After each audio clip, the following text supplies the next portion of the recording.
વૃદ્ધાશ્રમમાં સસરાને મૂકવા ગયેલી વહુએ ત્યાં પોતાની જ માતાને જોઈ એના પગ નીચેથી જમીન ખસી ગઈ. પ્રકાશભાઈ મધ્યપ્રદેશના એક નાના ગામમાં રહેતા સમૃદ્ધ પરિવારના વ્યક્તિ હતા.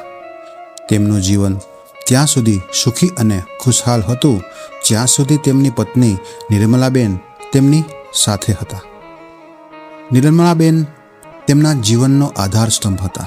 જીવનમાં આવતી દરેક મુશ્કેલીમાં તેઓ પ્રકાશભાઈની પડખે અડગ ઊભા રહેતા.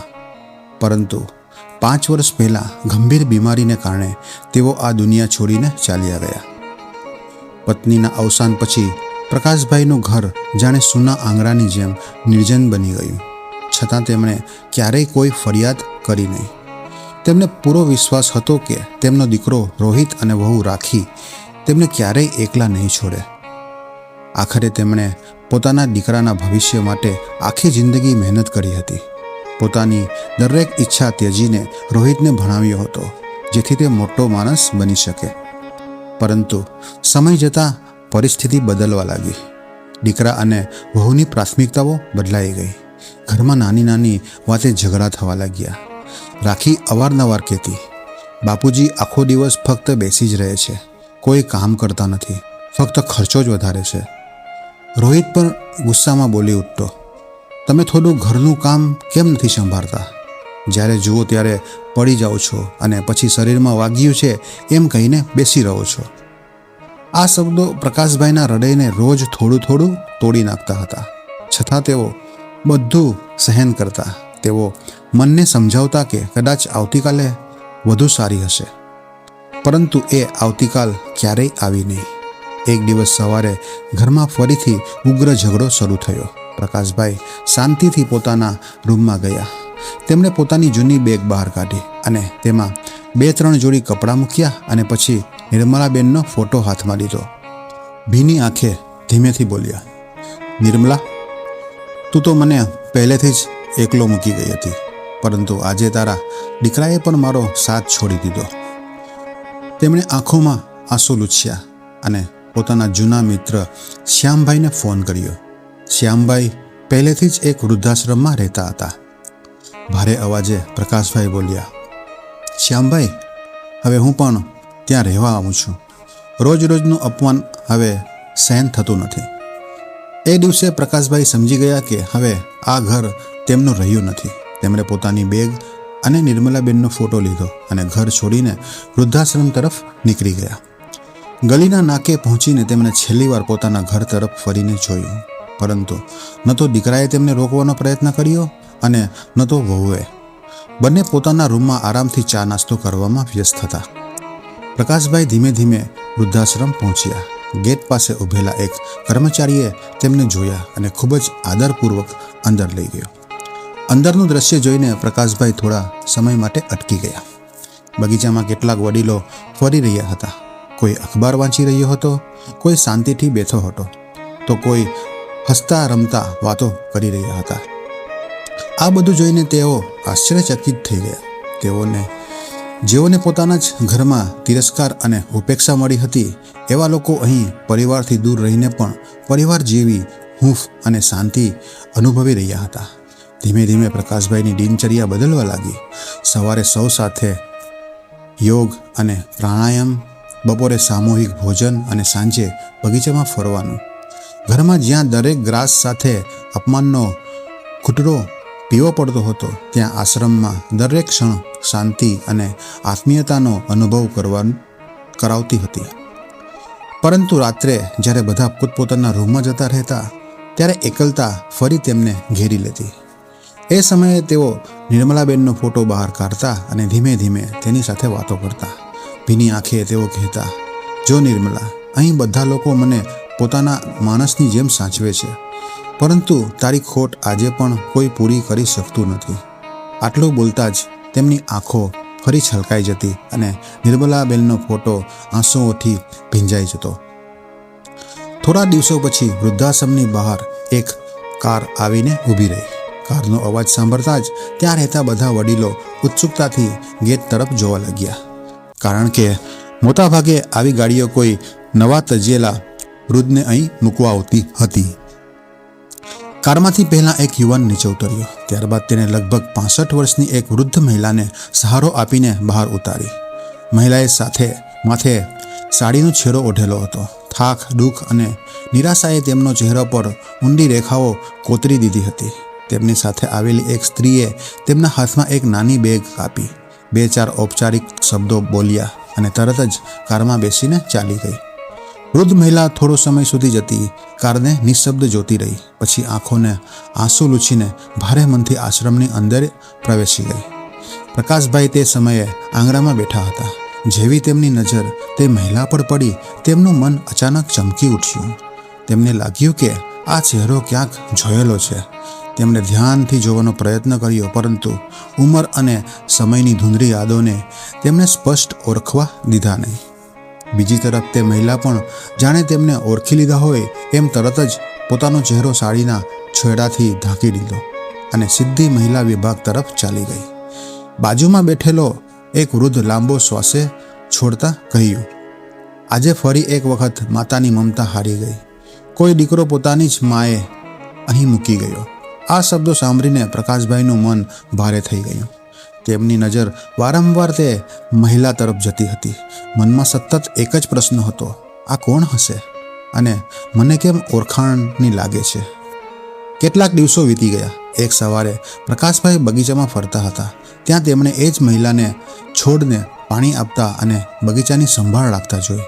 એ જ સમયે અચાનક તેમના માથા ઉપરથી સાડીનો છેડો સરકી ગયો. પ્રકાશભાઈની નજર તેમના ચહેરા પર પડતા જ તેઓ સ્તબ્ધ થઈ ગયા, જાણે સમય થંભી ગયો હતો. તેમના પગ નીચે જમીન સરકી ગઈ. તે મહિલા બીજું કોઈ નહીં પરંતુ જશોદાબેન હતા. એ જ જશોદાબેન જેમની તેઓ વર્ષોથી ઓળખતા હતા અને જેમને હંમેશા પોતાના પરિવાર અને હસતા ખિલખિલાતા જોયા હતા. પરંતુ આજે એ જ જશોદાબેન વૃદ્ધાશ્રમના બગીચામાં માટીના હાથ મેલા કરીને છોડ વાવી રહ્યા હતા.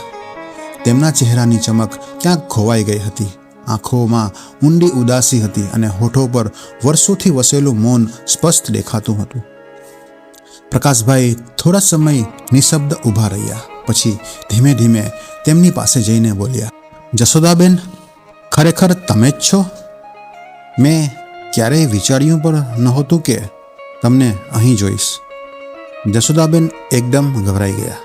તેમણે તરત જ સાડીનો છેડો સરખો કર્યો અને નજર ઝુકાવીને ધીમા અવાજે બોલ્યા, હા, હું જ છું. પરંતુ તમે અહીં કેવી રીતે? પ્રકાશભાઈએ ઊંડો શ્વાસ લીધો. હું પણ મજબૂરીમાં અહીં આવ્યો છું. રોજના અપમાન અને તિરસ્કારથી કંટાળી ગયો હતો. જશોદાબેનની આંખો તરત જ ભીની થઈ ગઈ. તેઓ ધીમેથી બોલ્યા, મેં પણ ક્યારેય કલ્પના નહોતી કરી કે મારા જ બાળકો મને આ રીતે એકલી છોડી દેશે. પરંતુ નસીબ સામે કોઈનું ચાલતું નથી. મારા દીકરા અને વહુએ મને અહીં મૂકીને પોતાનો રસ્તો પકડી લીધો. પ્રકાશભાઈ આશ્ચર્યથી તેમની સામે જોતા રહ્યા. તેમના મનમાં અસંખ્ય પ્રશ્નો ઉઠવા લાગ્યા. આવું કેવી રીતે થઈ શકે?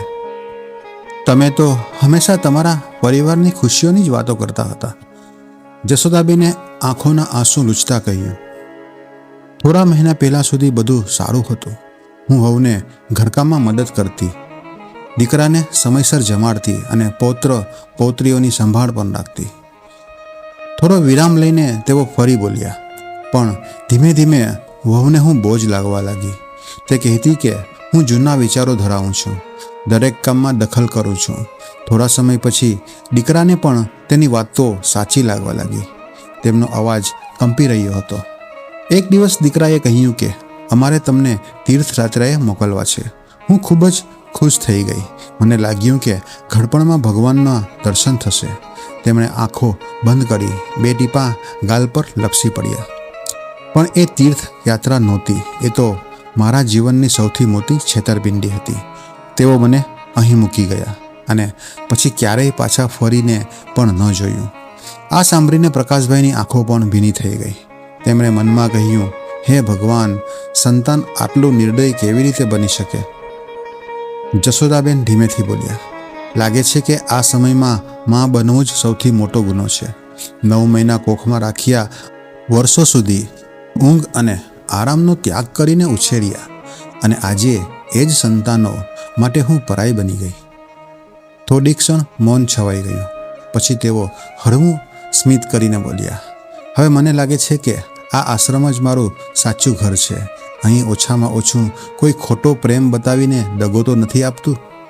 પ્રકાશભાઈની આંખો ફરી ભીની થઈ ગઈ. બંને એકબીજાની સામે નિશબ્દ ઊભા રહ્યા. શબ્દો વગર પણ બંને એકબીજાની પીડા સમજી ગયા હતા. તેમની વ્યથા અલગ નહોતી. બંનેને પોતાના જ સંતાનોના હાથેથી અપમાન અને તિરસ્કાર મળ્યો હતો. દિવસો પસાર થતા ગયા. ધીમે ધીમે પ્રકાશભાઈ અને જશોદાબેન આશ્રમની દિનચર્યામાં ઢળી ગયા. ક્યારેક બંને સાથે ચા પીતા તો ક્યારેક બગીચામાં ફરતા ફરતા જૂના દિવસોની યાદ કરતા. એકબીજાનો સાથ તેમની પીડાને થોડી હળવી કરી દેતો, પરંતુ દિલના કોઈ ખૂણામાં પડેલા ઘા હજુ પણ તાજા જ હતા. એક સવાર હતી. આશ્રમના સંચાલક ઉતાવળમાં પ્રકાશભાઈ પાસે આવ્યા અને બોલ્યા, પ્રકાશભાઈ, તમને કોઈ મળવા આવ્યું છે. પ્રકાશભાઈ આશ્ચર્યમાં પડી ગયા. ઘણા મહિનાઓથી કોઈએ તેમની ખબર પણ લીધી નહોતી. અચાનક તેમને મળવા કોણ આવ્યું હશે? મનમાં અનેક પ્રશ્નો લઈને તેઓ બહાર નીકળ્યા. ગેટ પાસે પહોંચતા જ તેમણે એક નાનકડા બાળકને પોતાની તરફ દોડતું જોયું. દાદા, દાદા! આ અવાજ સાંભળતા જ પ્રકાશભાઈ ત્યાં જ થંભી ગયા. એ તેમનો પૌત્ર સોનુ હતો. સોનુ દોડી આવ્યો અને તેમના પગને વળગી પડ્યો. ભીની આંખે બોલ્યો, દાદા, હું તમને બહુ યાદ કરું છું. ચાલો ને મારી સાથે ઘરે. આ શબ્દો સાંભળતા જ પ્રકાશભાઈની આંખોમાંથી આંસુઓની ધારા વહેવા લાગી. આટલા મહિનાઓથી તેઓ પોતાની લાગણીઓને દબાવીને જીવતા હતા, પરંતુ પૌત્રના નિર્દોષ પ્રેમ તેમની અંદરનો બાંધ તોડી નાખ્યો. તેમણે સોનુને ગળે લગાડી લીધો અને ધ્રુસકે ધ્રુસકે રડવા લાગ્યા. થોડી જ વારમાં રોહિત અને રાખી પણ ત્યાં આવી પહોંચ્યા. રાખીએ ધીમા અવાજે કહ્યું, બાપુજી, આજે સોનુનો જન્મદિવસ છે. તેની એક જ જીદ છે કે તમે તેની સાથે રહો. કૃપા કરીને અમારી સાથે ઘરે ચાલો અને તેને આશીર્વાદ આપો. પ્રકાશભાઈએ તેમની તરફ ગંભીર નજરે જોયું. પછી કડક સ્વરે બોલ્યા, વાહ, આટલા મહિનાથી કોઈ મારી ખબર પણ ન લીધી. હું જીવતો છું કે મરી ગયો છું એ જાણવાની પણ કોઈએ જરૂર સમજી નહીં. આજે અચાનક મારી યાદ કેવી રીતે આવી ગઈ? તેઓ થોડો વિરામ લઈને આગળ બોલ્યા, કારણ કે આજે તમને સમાજમાં તમારી ઇજ્જત બચાવવાની છે.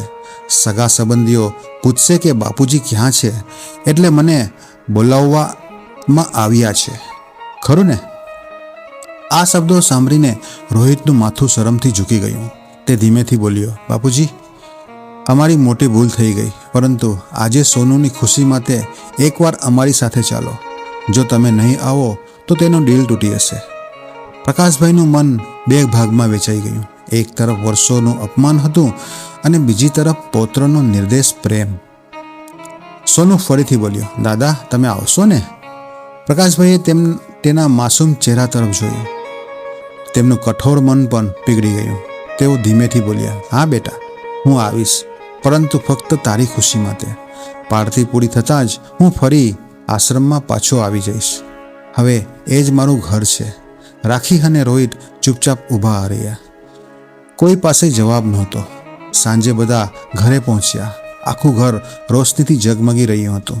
સગા સંબંધીઓ, મહેમાનો અને બાળકોની ખુશીથી આખું ઘર વાતાવરણ ગુંજી રહ્યું હતું.